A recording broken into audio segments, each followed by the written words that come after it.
ચાલો મિત્રો તમને બ્લાઉઝ કટિંગ કઈ રીતે કટિંગ કરવું તે બતાવું, તે સરળતાથી તમે શીખી શકો। સર્વપ્રથમ પહેલાં તમારે બ્લાઉઝની લંબાઈ જોઈ લેવી। 12.5 લંબાઈ છે તો 12.5 લંબાઈ।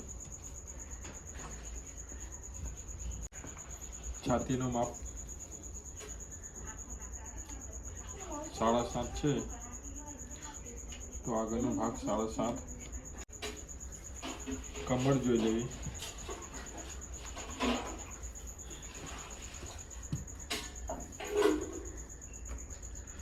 સાડી 26 કમર છે।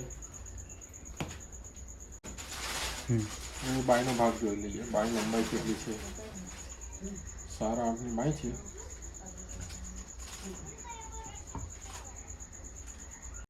બાયનો ઊંડો જોઈ લઈએ।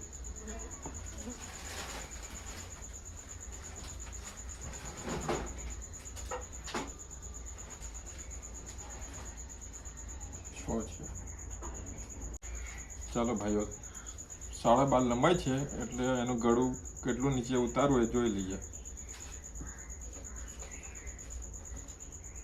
3.5 છે એટલે 4 રાખી દેવાનું।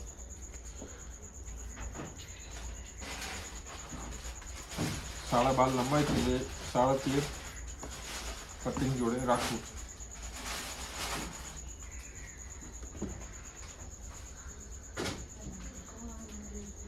છાતીનો ભાગ 7.5 છે એટલે 1 ઇંચ છોડીને દબાણનું સિલાઈનું 8.5।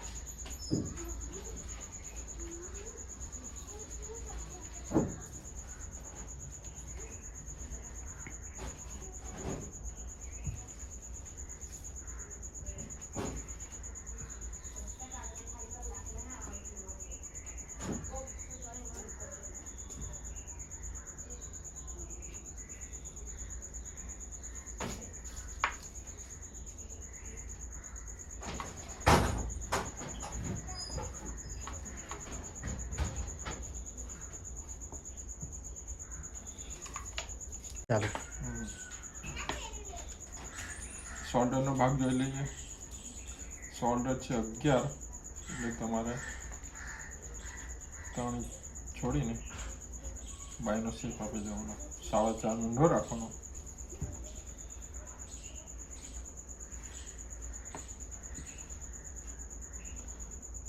આ શેપ આપી દેવાનો આ રીતે।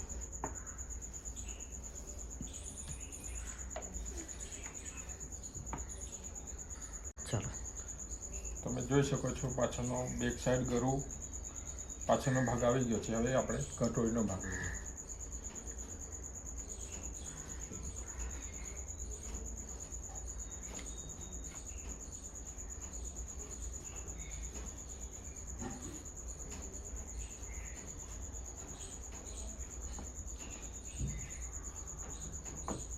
તમે જોઈ શકો છો કટોરી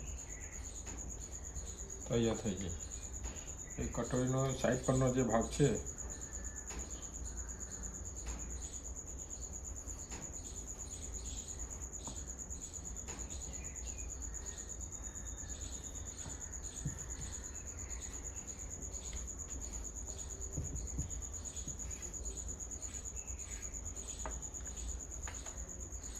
જો મિત્રો આ કટોરીનો ભાગ ને કટોરીનો બાજુવાળો કટોરી આને જોઈન્ટ મારો। હવે આ યોગનો નીચેનો ભાગ યોગ આવશે।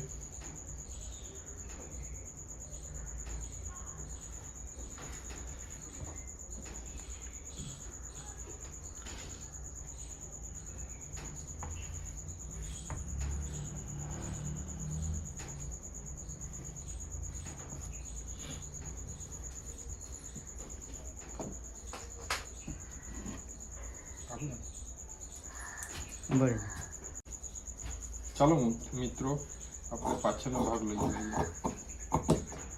સૌપ્રથમ પહેલા ગળું ગોળ ગળું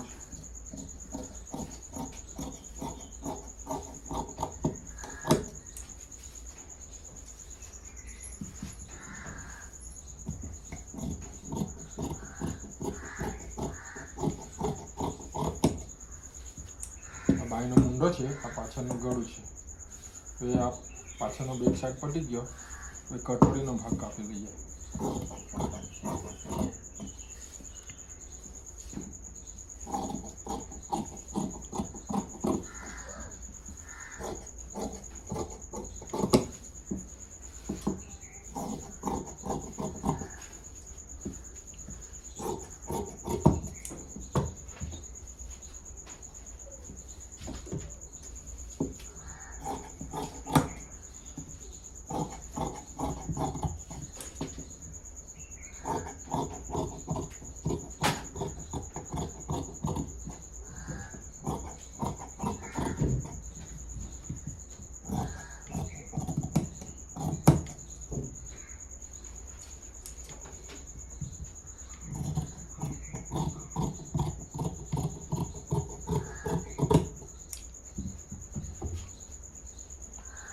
હવે નીચેનો યોગ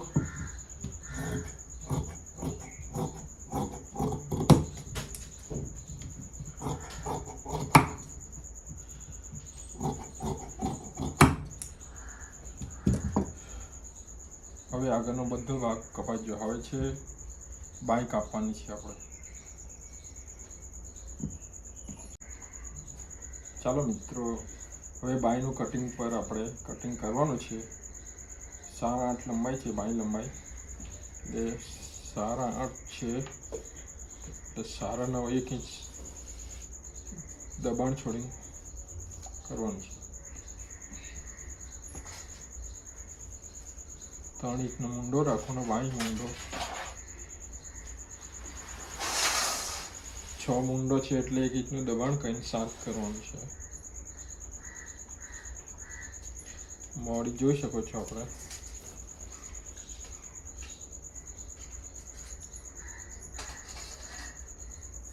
સાડા 4 મોડી છે એટલે 1 ઇંચ દબાણ છોડીને આપણે 5.5 ઇંચ કરવાનું છે.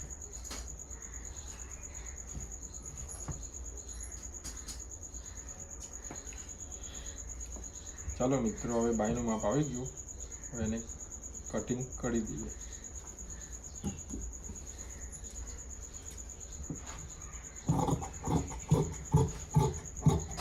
આ રીતે કટિંગ બાયનું માપ પ્રમાણે કાપી મૂકો.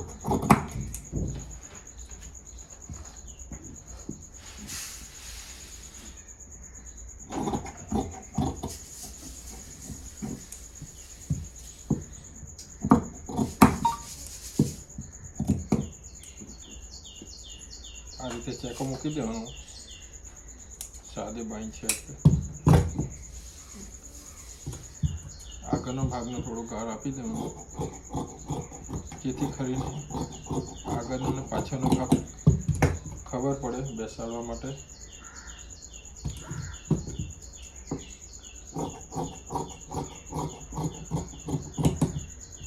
તો તમે જોઈ શકો છો બાઈ એકદમ ક્લિયર. હવે સિલાઈ પર જશું. મિત્રો, તમને આ વિડીયો સારો લાગ્યો હોય તો આ વિડીયોને લાઈક કરજો અને ચેનલને સબસ્ક્રાઈબ કરજો. ખૂબ ખૂબ આભાર.